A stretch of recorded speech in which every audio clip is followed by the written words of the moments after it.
네, 여러분 반갑습니다. 상일입니다. 이거 좀 보기 흉할지 모르겠는데 제가 녹음기를 챙겨왔었어야 되는데 녹음기를 안 챙겨와서 여기 그냥 안 좋은 이어폰이라서 이 마이크가 녹음이 잘 안 되더라고요. 그래서 소리가 잘 들리기 위해서 이렇게 테이프로 붙여놨습니다. 어, 그래서 녹음을 진행하고 있는데 오늘은 간단하게 제가 지난주에 어떠한 일들을 했는지 좀 공유도 하고 그 중에서 깨달은 내용을 간단히 공유할 건데 이 깨달은 내용은 내 동기에 관한 내용인데 저는 그 동기를 내적 동기와 외적 동기 두 가지 부분으로 나눴거든요. 그렇게 해서 좀 더 체계적으로 연구를 더 잘 진행할 수 있다고 생각을 했으니까 저는 이렇게 표현하거든요.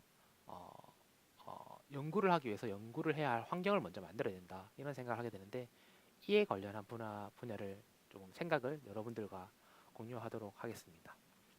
간단하게 제가 지난주에 했던 일들은 제가 내년 2월이나 8월에 졸업할 예정인데 그거 졸업 논문을 먼저 써야 되는데 아무래도 제가 아무리 영어를 잘한다고 하더라도 결국에는 이제 모국어가 한국이기 때문에 가장 정제된 언어로 잘 쓸 수 있는 게 결국에는 한글이더라고요. 그래서 지금까지 그냥 영어로만 인트로덕션이랑 레셔넬이랑 메소드랑 다 리절트랑 디스커션 이렇게 다 썼는데 그런 것들에 대해서 좀 한글화해서 진짜 한 영어로 쓰니까 한 200페이지 정도 나오는데 이걸 한 50페이지 간략하게 진짜 정수만 담아서 간단하게 그리고 또 정수를 담지만 그래도 학사 정도의 지식이 있는 사람이라면 충분히 이해할 수 있을 만한 내용들로 이렇게 짧게 만들려고 하는 작업을 좀 진행 중에 있고요.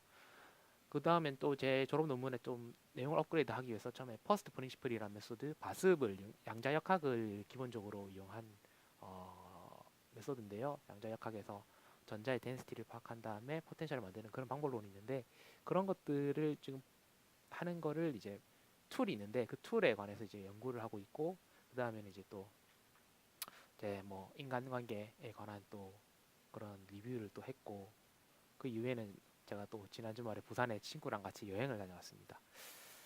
그런 거 말고도 제가 대학원생이면서 동시에 한 인간이기 때문에 제 인간으로서 존엄을 조금 영위하기 위해서 뭐 외모를 가꾸는 노력을 한다든지 아니면 게임을 한다든지 아니면 드라마를 본다든지 이런 다양한 활동을 했는데 그런 것들을 좀 여러분들과 아는 어, 지금 당장은 주제 어긋나기 때문에 얘기를 하지 않지만 그런 다양한 활동을 했고 그런 것들을 어떻게 보면 대학원 생활을 유지하는데 그러니까 제 인간 최상위를 유지하고 인간 최상위를 유지한 다음에 어, 자 어, 유지한 다음에 또 자아 성취의 욕구를 이 욕구를 채워줘야 기본적인 욕구를 인간 최상위의 욕구를 채워줘야 자아 성취 욕구를 하고 싶어하는 최상위의 욕구를 또 채워줄 수 있거든요. 그래서 그렇게 이렇게 살고 있었습니다.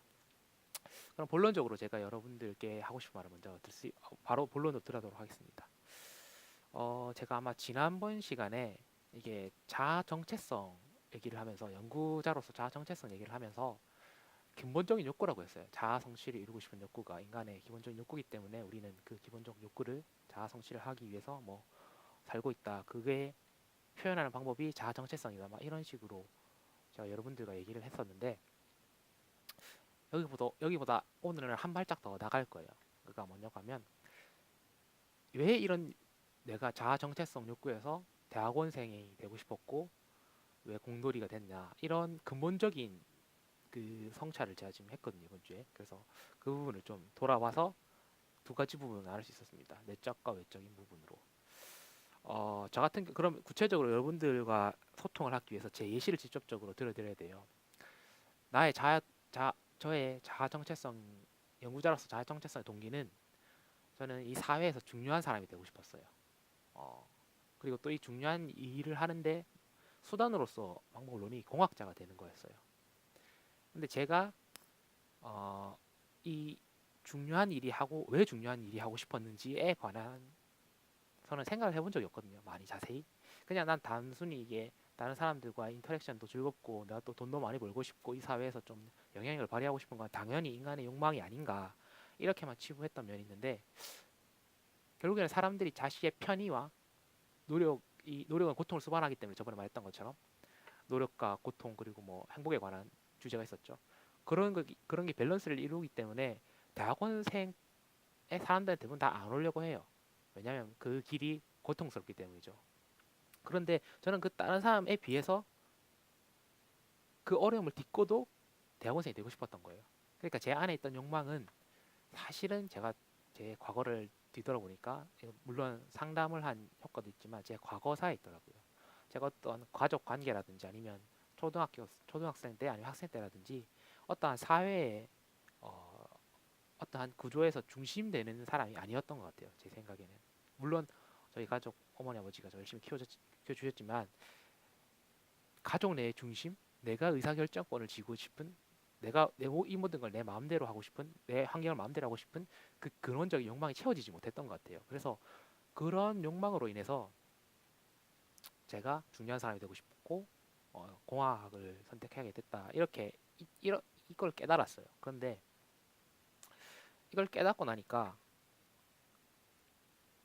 느끼는 점이 제가 최근에 심리학 책을 보게 되는 건데 랑케가 한 말인데 사람은 타자의 욕망을 욕망화한다라는 말이 있는데 그러니까 이 욕망은 중요한 일이 되고 싶어하는 욕망은 사실 제 욕망이 아니었던 거예요.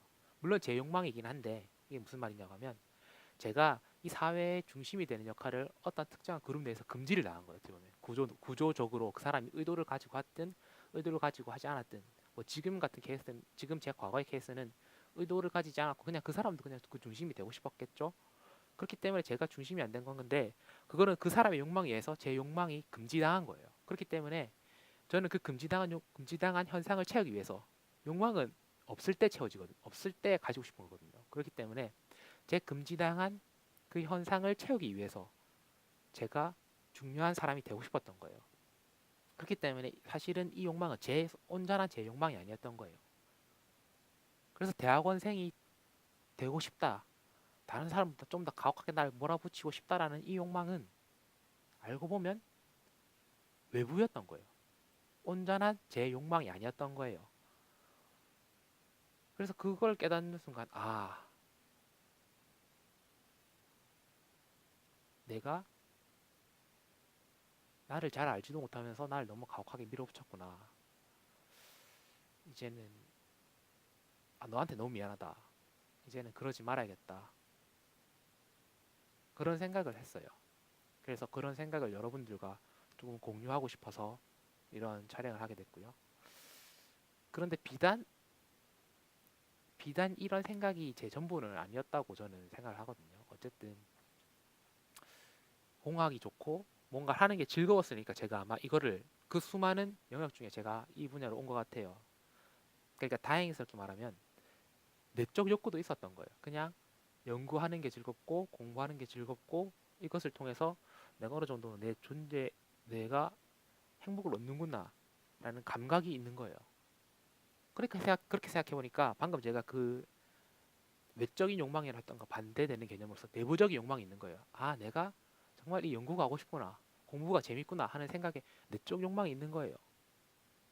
그렇게 생각해 보니까 내가 내적인 욕망과 외적인 욕망을 밸런스를 이루어서 어느 한 곳에 치중되지 않고 잘 살아야 진짜 내가 행복하게 살 수 있겠다.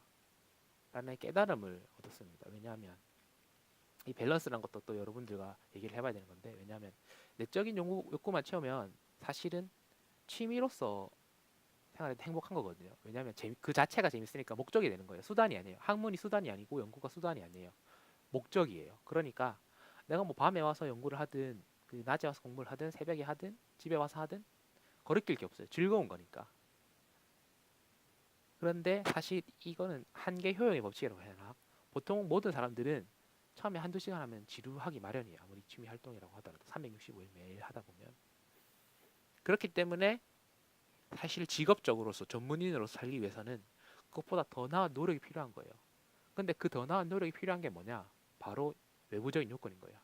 내 경험으로 통해서 내 진짜 순수한 내 욕망은 아니지만 이 외부적인 욕망으로 인해서 발생된 이 모티베이션도 적당히 날 책찍질하게 쓰는데 쓰여야 돼요. 안 그러면 이렇게 전문화된 현대 사회에서 내가 이 사회와 균형을 이루어서 살아갈 수가 없다라고 저는 생각을 했어요. 그렇기 때문에 내가 전문 직업인으로서 행복을 누리면서도 적당한 성과를 내기 위해서는 내 안에 있는 이 두 가지 동기, 내적 동기와 외적 동기를 잘 구분해서 잘 살아가지 않으면 조금 힘들겠다. 그런 생각을 해서 그렇게 생각해 보니까 되게 앞으로 또 잘 할 수 있을 것 같더라고요. 그래서 그런 것들을 여러분들과 조금 나눠보고 싶어서 오늘 촬영했고요.